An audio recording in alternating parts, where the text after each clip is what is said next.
C'est dans l'actu, commencent les journées, les premières journées nationales de l'agriculture. Jusqu'à dimanche, vous pourrez ainsi visiter des exploitations agricoles, des sites de production ou d'expérimentation. Du coup, Magali Defer s'est rendue à Saint-Nom-la-Bretèche, c'est dans les Yvelines, pour visiter là-bas une ferme d'un tout nouveau genre. Il y a agroécologie, bref, de la permaculture si vous préférez, et puis de la haute technologie également. Bref, un modèle micro-ferme clé en main pour cultiver pas loin des villes, aux portes des villes, et cultiver du bio.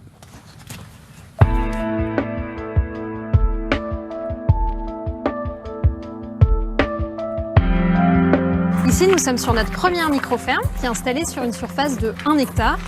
On y cultive une trentaine de variétés de légumes différentes et on a aussi quelques fruitiers. Et tout ça en bio, et même plus loin que le bio, l'agroécologie.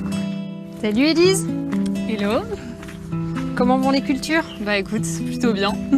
Cette ferme, elle est agroécologique parce qu'en fait, on va cultiver en se servant de ressources offertes par notre environnement, des ressources illimitées comme les coccinelles, comme ici, qui mangent les ravageurs de nos cultures. C'est aussi les oiseaux, par exemple la mésange bleue qui va nicher dans les haies et les arbres autour de nous, qui consomment des limaces.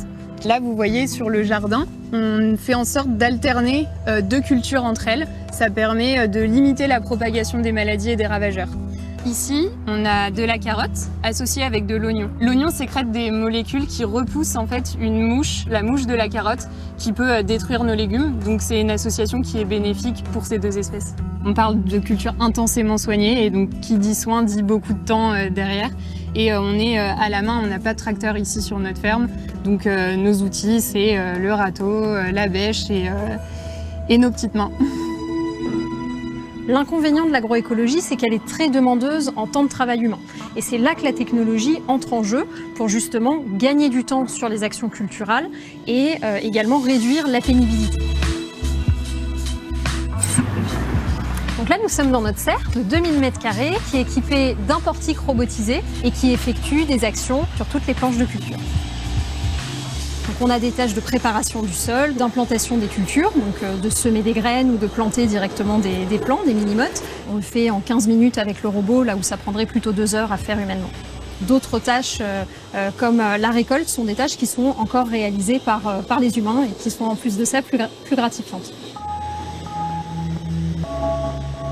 L'intérêt de la technologie, justement, ça permet aussi de rendre plus attractif le métier auprès de jeunes agriculteurs pour qui, justement, la réduction de la pénibilité et l'utilisation de la technologie pour rendre les actions plus efficaces est très importante.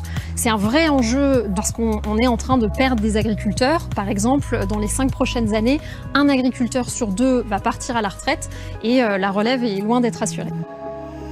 On est convaincu qu'on peut tout à fait mettre la technologie au service d'une agriculture plus durable, respectueuse de l'environnement et de ceux qui travaillent la terre. Et oui, et la nature qui a besoin de la moindre petite bête. Les insectes, on en parle.